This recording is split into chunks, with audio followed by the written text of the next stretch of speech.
Mechanical इंजिनिअरिंगचा student म्हणजे दुष्काळात 13वा महिना। पण या सगळ्यांमध्ये एक गोष्ट कंटिन्यू होती। मग मी फर्स्ट टाइम ब्लॉग्स लिहिले, काही छोट्या छोट्या गोष्टींवर लिहिले आणि ते ब्लॉग्स मी माझ्या मित्रांसोबत, टीचरांसोबत, फॅमिलीसोबत शेअर करत होतो। मी त्याला सांगितलं होतं की ₹100, बट माझ्या अकाउंटमध्ये आले होते $100। मी कधी विचारही केला नव्हता की कोणी पुस्तकांचे इन्फॉर्मेशन घेऊन गर्लफ्रेंडला इम्प्रेस करण्यासाठी पण करेल। तो मी विषय तिथेच सोडून दिला आणि त्यानंतर आला लाईफ मधला सगळ्यात लो पॉइंट।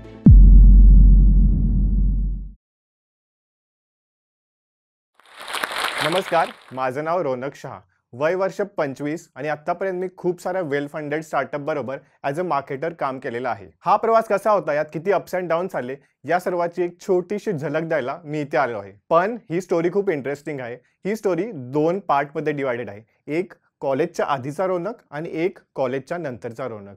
जरा आपण थोडंसं या कॉलेजच्या आधीच्या रोनकला भेटून येऊया आणि नंतर आपण आत्ताच्या जर्नीवर येऊया। कॉलेजच्या आधीचा रोनक खूप इंटरेस्टिंग होता। आय मीन तो जराही इंटरेस्टिंग नव्हता। तो खूप इंट्रोवर्ट होता, त्याला कोणाशी बोलायला आवडायचं नाही, त्याला कोणाशी बोलणं म्हणजे खूप मोठी एक स्ट्रगल वाटायचं। सो बेसिकली माझं जे एज्युकेशन झालं ते पूर्णपणे मराठी मीडियममधून झालं। सो मराठी माझी पूर्णपणे मातृभाषा होती।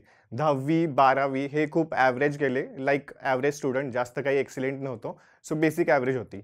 ही गोष्ट होती 2012-13ची, जेव्हा जिओ वगैरे काही सुद्धा अवेलेबल नव्हतं आणि तेव्हा मुलीशी बोलणं म्हणजे ही खूप ही मोठी अचीवमेंट मानली जायची। त्यात मी मेकॅनिकल इंजिनिअरिंगचा स्टुडंट म्हणजे दुष्काळात 13वा महिना। पण या सगळ्यांमध्ये एक गोष्ट कंटिन्यू होती, ती म्हणजे पुस्तकं। माझ्या घरी माझी आत्या, माझी दादी, आय मीन माझी आजी खूप पुस्तके वाचायची आणि त्यांनीच मला ही पुस्तके वाचायची सवय लहानपणापासून लावली। पण त्याच्या पाठीमागे एक स्टोरी आहे। जर तुम्ही आई वडील असाल, जर तुम्ही तुम्हाला वाटत असेल की तुमच्या मुलांनी सुद्धा पुस्तके वाचावीत, तर ही एक खूप इंटरेस्टिंग गोष्ट आहे की जी माझ्या आत्यांनी किंवा आजीने मला शिकवली, ती तुम्हाला मी नक्कीच सांगेन।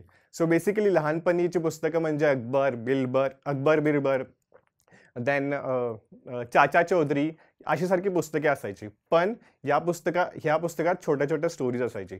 सो माझी आत्या, माझी आजी ह्या स्टोरीज मला शिकवायची। युजुअली काय व्हायचं, शनिवारी किंवा रविवारी ते रात्री मला एक स्टोरी सांगायचे। स्टोरी खूप अशी मस्त रंगवून सांगायचे की अशी झाली, अकबर आला, बिरबल आला, चाचा चौधरीने हे केलं, ह्याने हे केलं, अशा खूप साऱ्या स्टोरीज मला ते रंगवून सांगायचे। पण यात एक खूप मोठा ट्विस्ट होता। ट्विस्ट म्हणजे क्लायमॅक्स। युजुअली जेव्हा जेव्हा स्टोरीचा शेवट यायचा तेव्हा माझी आजी काय करायची, कम्प्लिटली स्टॉप, एक शब्दही बोलणार नाही किंवा एक शब्दही सांगणार नाही की याचा शेवट काय होता। तेव्हा मला खूप राग यायचा, कारण मला जाणून घ्यायचं होतं की याचा शेवट काय झाला। पण आजी काय म्हणायची, जर तुला या स्टोरीचा शेवट माहीत करायचा असेल तर उद्या सकाळी उठून तुला ही स्टोरी डेफिनेटली वाचावी लागेल। मला त्यावेळी खूप राग यायचा। पण आता या कंडिशनला जेव्हा मी पाठीमागे बघतो तेव्हा वाटतं की जे काही आजीने केलं ते खूप चांगलं केलं, कारण त्यामुळे मला ही वाचनाची आवड निर्माण झाली। सो बाय डिफॉल्ट मला दुसऱ्या दिवशी उठून ती स्टोरी वाचावी लागायची। सो अशा रीतीने माझी आणि त्या पुस्तकांची मैत्री झाली। असं करत करत 10वी 12वी कंप्लीट झाली आणि आता एंट्री झाली इंजिनिअरिंग कॉलेजची। इंजिनिअरिंग कॉलेजचा फर्स्ट डे, पहिल्याच दिवशी मी घरी येऊन कम्प्लिटली रडलो होतो आणि म्हणालो होतो की मला नेक्स्ट डे पासून कॉलेजला अजिबात जायचं नाही। त्यावर आजोबांनी मला एक काही गोष्ट सांगितली, मी तुम्हाला ती लवकरच सांगेन। पण तो एक कानमंत्र होता की ज्याने माझी पूर्णपणे आयुष्याचा जर्नी चेंज केला। तो काय होता ते मी तुम्हाला लवकरच सांगेन। आणि नेक्स्ट डे जेव्हा मी कॉलेजला गेलो तेव्हा कम्प्लिटली डिफरंट रोनक। मी म्हटलं एक एक्सपेरिमेंट करून बघूया। आत्तापर्यंतचा रोनक होता तो कम्प्लिटली इंट्रोवर्ट होता, कॉलेजमध्ये आपल्याला असंही कोणी ओळखत नाही, तर आपण एक कम्प्लिटली अपोजिट रोनक बघूया की जो कम्प्लिटली अपोजिट असेल आधीच्या रोनकपेक्षा, जो एक्स्ट्रोवर्ट असेल, ज्याला कशाची भीती नाही, ज्याला काही वाटणार नाही। म्हणलं हा छोटासा एक्सपेरिमेंट करून बघूया, याचा रिझल्ट काय होईल ते आपल्याला लवकरच कळेल। युजुअली कॉलेजमध्ये असताना आपण प्लेसमेंटचे प्रिपरेशन करतो। प्लेसमेंटमध्ये गरजेचं असतं इंग्लिश बोलणं, प्लेसमेंटमध्ये प्रिपरेशन करण्यासाठी। आणि मी मराठी मीडियममधून आलेलो होतो, थोडीफार इंग्लिश थोडीशी वीक होती आपण म्हणू शकतो। मग मी म्हटलं यावर काय करू शकतो, म्हणून मी माझ्या टीचरांना विचारलं की यावर ऑप्शन काय असेल। तर ते म्हणले की तू रायटिंग सुरू कर आणि त्यात तुझी इंग्लिश थोडी बहुत इम्प्रूव्ह होईल। मग मी म्हटलं ठीक आहे। मी विचार केला की आपण बुकमध्ये लिहिण्यापेक्षा आपण ऑनलाईन लिहायला ट्राय करूया। आणि तेव्हा फर्स्ट टाइम मला ही गोष्ट कळाली की ब्लॉगिंग आणि वेबसाईट काय असते। तिथून माझी ॲक्च्युअली एक नवीन जर्नी सुरू झाली किंवा तो एक लाईफमधला ट्विस्ट होता, की जिथे पूर्ण लाईफने एक नवीन दिशा दिली. मग मी फर्स्ट टाईम ब्लॉग्स लिहिले, काही ब्लॉग्स लिहिले, काही छोट्या-छोट्या गोष्टींवर लिहिले आणि ते ब्लॉग्स मी माझ्या मित्रांसोबत, टीचरांसोबत, फॅमिलीसोबत शेअर करत होतो आणि ते मला फीडबॅक देत होते. काही चांगले फीडबॅक घेतले, काही वाईट फीडबॅक भेटले, बट ते मी कंटिन्यू लिहित गेलो आणि असेच काही लिहिता मी एक लव्ह स्टोरीसुद्धा लिहिली होती, की जी अजूनही माझ्या वेबसाईटवर आहे. अराउंड 5 पार्टमधली छोटीशी लव्ह स्टोरी होती आणि ती एका रातोरात व्हायरल गेली. मलाही अपेक्षा नव्हती, की ती लव्ह स्टोरी एवढी व्हायरल जाईल आणि असंच एका रात्री मला अराउंड 11, 11:30च्या वेळी कॉल आला आणि एवढ्या रात्री मला कोण कॉल करेल म्हणून थोडासा मला धक्का बसला. तर मी कॉल उचलला. आवाजही असा थोडा गंभीर होता आणि फर्स्टली ते म्हणाले, की तुझी स्टोरी मी वाचली. मला खूप आवडली तुझी स्टोरी. तू माझ्या वेबसाईटसाठी लिहिशील का? 2 मिनिटासाठी मला वाटलं, की हा फेक कॉल वगैरे असेल म्हणून मी निग्लेक्ट केलं. बट नेक्स्ट डे मला कळालं, की ॲक्चुअली त्यांना त्यांच्या वेबसाईटसाठी कंटेंट हवा आहे. सो मी थॉट केला, की let's give it a try आणि त्यांच्या वेबसाईटसाठी मी थोडाफार कंटेंट लिहिला आणि त्याचे मला ₹170 भेटले. 2014-15ची गोष्ट आणि तेव्हा ₹170 भेटणं म्हणजे खूप मोठी गोष्ट आहे. कारण एकतर आपण कॉलेजमध्ये आहे आणि कॉलेजमध्ये पैसे भेटणं म्हणजे खूपच चांगली गोष्ट आहे. मग तेव्हा मी विचार केला, की ह्या फील्डमध्ये आपण थोडंफार अजून एक्सप्लोर करूया आणि अजून काय गोष्टी असतील याचा पण विचार करूया. मग मी ब्लॉगिंग काय, वेबसाईट काय, मार्केटिंग काय असतं, Facebook ॲडव्हर्टायझिंग काय असतं, SEO काय असतं, या सगळ्या गोष्टींबद्दल थोडं फार शिकत गेलो आणि असंच कॉलेजमधला हा जो टाईम होता, तो मी युटिलाइज करत गेलो. ह्या गोष्टींमुळे मला एक गोष्ट समजली होती, की कॉलेजमध्ये आपल्याला टाईम खूप असतो. लिटरली आपण 4 वर्षांमध्ये खूप काही करू शकतो. पण आपण जर तो टाईम परफेक्टली युटिलाइजच नाही केला, तर आपल्याला कधी त्या गोष्टींचा उपयोग फ्युचरमध्ये होणारच नाही. मग माझ्यासाठी ही एक नवीन दिशा ओपन झाली होती. कारण कॉलेजमध्ये मी एक्सलंट स्टुडंट होतो. कधी मला बॅकलॉग लागला नाही. पर्सेंटेज या कधी अकॅडमिकली मला काही इश्यू आला नाही. जो फ्री टाईम होता तो मी इकडे युटिलाइज करत होतो.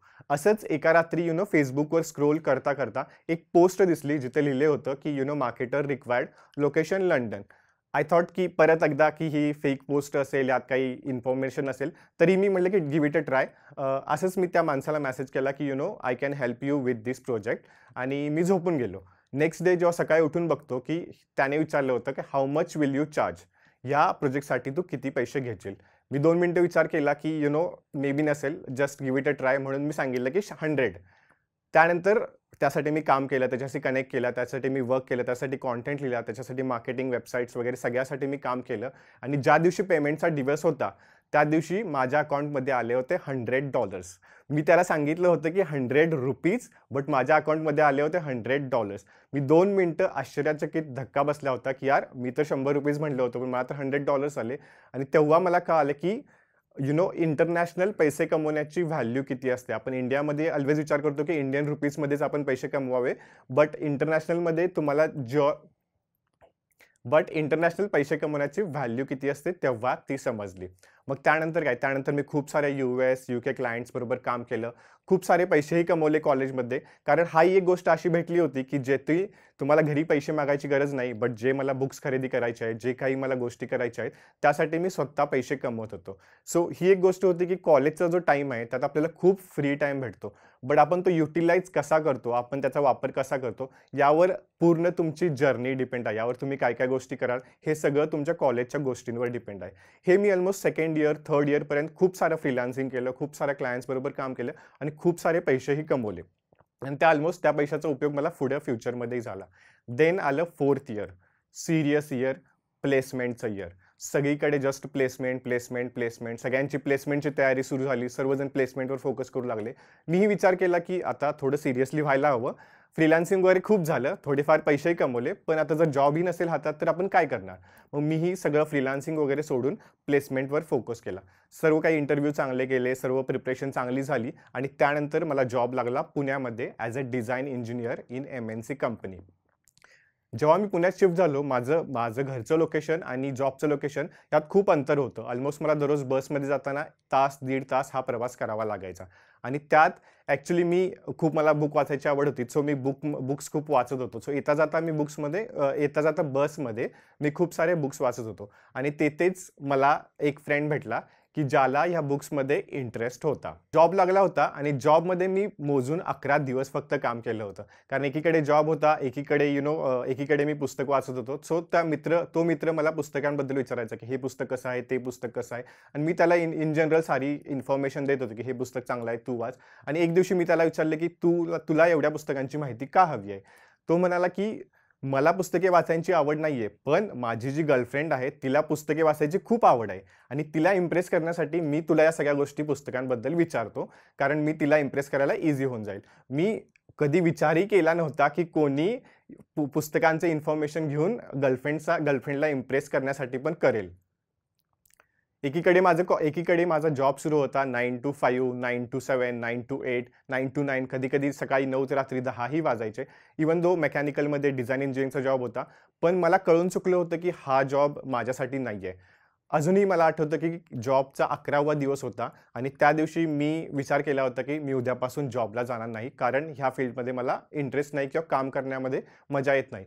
मग त्याच दिवशी मी घरी जाताना बसमध्ये त्या मित्राला मी ही सगळी गोष्ट सांगितली, की मी टेन्शनमध्ये आहे, मला हे जमणार नाही, मला असं-असं वाटतंय. तर त्याने त्यावर सोल्युशन देण्यापेक्षा तो मला बोलायला लागला, की आता मला ह्या बुकची इन्फॉर्मेशन सांगणार कोण? आणि त्याने मला आयडिया दिली, की तू YouTube चॅनल का सुरू करत नाहीस? कारण त्याने खूप लोकांची हेल्प होईल. खूप लोकं अशी असतील, की ज्यांना फक्त बुक्स वाचण्यासाठी टाईम नाही, पण बुक्सची इन्फॉर्मेशन हवी असती आणि कुणाला तरी इम्प्रेस करायचं असतं. मी त्याला एवढं वाईट बोललो, की इथे माझा जॉब फिक्स नाही, उद्यापासून मी जॉबला जाणार नाही आणि तू मला असे सल्ले देतोयस, की जे मला उपयोगाचे पण नाही. मग त्यानंतर त्याच्याशी मी भांडून घरी गेलो. तो जो काही बोलला, इव्हन दो त्याचा उद्देश खूप वेगळा होता, बट त्यात काही ना काही तथ्य होतं. सो तो मी विषय तिथेच सोडून दिला आणि त्यानंतर आला लाईफमधला सगळ्यात लो पॉइंट, डिप्रेशनचा पॉइंट. कारण एकीकडे माझा जॉब नव्हता. जॉब मी सोडला होता. मेकॅनिकल इंजिनिअरिंगमध्ये काम करायचं नव्हतं. पुढे काय होणार याची काही सुद्धा आयडिया नव्हती. ते जे 2-3 महिने गेले, ते पूर्णपणे डिप्रेशनमध्ये होते, की जेथे मला काही आवडत नाही. मी मित्रांचे फोन उचलत नव्हतो, कुणाशी बोलत नव्हतो. लिटरली मी स्वतःला एका रूममध्ये बांधून ठेवलं होतं. कारण मला माहीत होतं, की मित्रांचे कॉल आले तर ते मला जॉबबद्दल विचारणार, सॅलरीबद्दल विचारणार, अशा खूप सारी गोष्टी विचारणार. पण माझ्याकडे त्याचं उत्तरही नव्हतं. हेही माहीत नव्हतं, की पुढे मी काय करणार आहे, फ्युचरमध्ये काय होणार आहे, काही सुद्धा आयडिया नव्हती. आणि ऑलमोस्ट त्या 2 महिन्यामध्ये मी खूप लो पॉइंटला गेले होते, की जिथून बाहेर येणार की नाही याची सुद्धा अपेक्षा नव्हती. दुसरी गोष्ट, ही गोष्ट मी घरी सांगितली पण नव्हती, की मी जॉब सोडला आहे. कारण घरी सांगितलं तर अगेन क्वेश्चन येणार, की तू पुढे काय करणार आहेस? काय-काय गोष्टी करणार आहेस? यावर खूप सारे क्वेश्चन येतील. असेच 2 महिने निघून गेले आणि युजुअली माझा बर्थडे मंथ असतो, तो असतो जुलै 15 आणि त्या महिन्याच्या आसपास काही ना काही ती लाईफमध्ये घडतं आणि लाईफ माझी पूर्ण यू-टर्न घेते. तो अजूनही आठवतो मला, की 20 जुलै हा जो डेट होता आणि रात्री 12-12:30 वाजता मला एक मेसेज आला होता. Will you work for me again? मी थोडा विचार केला, की हा असा मेसेज कोण करेल? आणि जेव्हा मी मेसेज ओपन केला, तेव्हा मला कळालं, की हा तो सेम माणूस आहे, की ज्याने मला कॉलेजच्या सेकंड इयरमध्ये काम करण्यासाठी $100 दिले होते. मी विचार केला, अरे ह्या फील्डचा मी चुकून सुद्धा विचार केला नाही. ह्या फील्डमध्येही आपण काहीतरी करू शकतो. 2 ते 3 वर्ष मी ऑलरेडी कॉलेजमध्ये असताना फ्री टाईममध्ये काम केलेलं होतं आणि त्याचा जर आपण पोर्टफोलिओ बनवला, तर या फील्डमध्येही आपण नक्कीच काही ना काही करू शकतो. मग तिथे तो एक लाईफमधला दुसरा टर्निंग पॉइंट होता, की जिथे मला नवीन फील्डबद्दल कळालं किंवा जिथे मला कळालं, की अजूनही होप्स गेलेले नाहीत. आपण अजूनही काहीतरी लाईफमध्ये करू शकतो. कळून चुकलं, की आपण त्या फील्डचा विचार सुद्धा केला नाही. त्यानंतर ऑलमोस्ट 6 महिने झाले आणि कंप्लीटली लाईफने यू टर्न घेतला. मी फ्रीलान्सिंग सुरू केलं, डिजिटल मार्केटिंगमध्ये शिकलो, परफॉर्मन्स मार्केटिंग शिकलो. लिटरली ज्या लोकांना CMO लेव्हलला जाण्यासाठी खूप वर्ष लागतात, ऑलमोस्ट 10 ते 15 वर्ष लागतात, ते मी लिटरली 25 वर्षाच्या कमी वयामध्ये अचीव्ह केलं. सो एका साईडला माझं फ्रीलान्सिंग सुरू होतं आणि त्यावेळी मला खूप फ्री टाईमही भेटला. तेव्हा आठवलं, की त्या माझ्या मित्राने मला ती गोष्ट सांगितली होती, की "तू YouTube चॅनल का सुरू करत नाहीस?" मला आठवलं, let's give it a try. So मी परत YouTubeवर फोकस केलं आणि YouTube जर्नी सुरू केली. तिथे मी माझ्या बुक्सबद्दल सांगत होतो. सारी इन्फॉर्मेशन देत होतो. मला जे वाटेल ते सगळं मी ते सांगत होतो आणि बघता-बघता 6 महिन्यामध्ये 10,000 सबस्क्रायबर्ससुद्धा क्रॉस झाले. तेव्हा मला आयडिया आली, की हे डिजिटल स्पेस खूप इम्पॉर्टंट आहे आणि आपण टाईम युटिलाइज कसं करतो हेही खूप इम्पॉर्टंट आहे. एक गोष्ट समजली होती, की लोकांना पुस्तक वाचायची इच्छा तर आहे, पण वाचण्यासाठी टाइम नाही, तेव्हा ते मेजॉरिटी लोक व्हिडिओ प्रेफर करतात. देन जर्नी सुरू झाली साईड बाय साईड. एका साईडला यूट्यूबची जर्नी सुरू झाली, एका साईडला ब्लॉगची जर्नी सुरू झाली आणि as a marketer as a journey सुरू झाली. त्यानंतर मी खूप साऱ्या वेल फंडेड स्टार्टअप बरोबर कामसुद्धा केलं होतं. वन ऑफ द स्टार्टअप होता तो ऑस्ट्रेलियामध्ये होता, एक स्टार्टअप होता की जो कॅलिफोर्नियामध्ये होता. अशा खूप साऱ्या स्टार्टअप बरोबर ॲज अ कन्सल्टेशन कामही केलं होतं आणि खूप साऱ्या फंडिंगमध्ये हेल्पही भेटली होती. या सगळ्या अप्स अँड डाऊन्सच्या जर्नीमध्ये जर तुम्हाला 2 गोष्टी सांगायच्या झाल्या तर त्या खूप इम्पॉर्टंट आहेत. एक, मी तुम्हाला म्हटलं होतं की कॉलेजच्या फर्स्ट डेला माझ्या आजोबांनी मला एक कानमंत्र दिला होता. तो कानमंत्र म्हणजे बी इंडिपेंडंट. तेव्हा त्यांनी मला सांगितलं होतं की तू आज माझ्या समोर रडला आहेस, त्यामुळे मी तुला समजावून सांगू शकतो, पण उद्या जर तू बाहेर गेलास तर तुला समजवायला कोणी नसणार आहे. सो कितीही मोठा प्रॉब्लेम आला, काही जरी झालं तरी बी इंडिपेंडंट. जेवढं स्वतःवर अवलंबून राहता येतील तेवढं अवलंबून राहा, दुसऱ्यांवर कमी अवलंबून राहा. आणि दुसरं गोष्ट सांगेन ती म्हणजे टाईमची व्हॅल्यू. प्रत्येकजण आपल्या हातात घड्याळ घालतं, वॉच बघतं, बट कुणाला तर टाईमची व्हॅल्यू कळत नाही. आपल्याला दिवस खूप मोठा वाटतो, पण बघता बघता वर्ष हे इझिली संपून जातं. सो एकच गोष्ट मी खूप इम्पॉर्टंट सांगेन की टाईमची व्हॅल्यू करा. कॉलेजमध्ये असाल, कुठेही असाल तर टाईमवर फोकस करा, कारण हा टाईम तुम्हाला परत मिळणार नाही आणि त्या टाईमचा तुम्ही युटिलाइज केला नाही तर लाईफमध्ये परत तुम्हाला रिग्रेट होईल. येथे मला जो स्टॉकने बोलवल्याबद्दल मी त्यांचे खूप खूप आभारी आहे. हा व्हिडिओ आपल्याला कसा वाटला हे आम्हाला कमेंट सेक्शनमध्ये कळवा आणि आपल्या मित्रांसोबत शेअर करायला विसरू नका.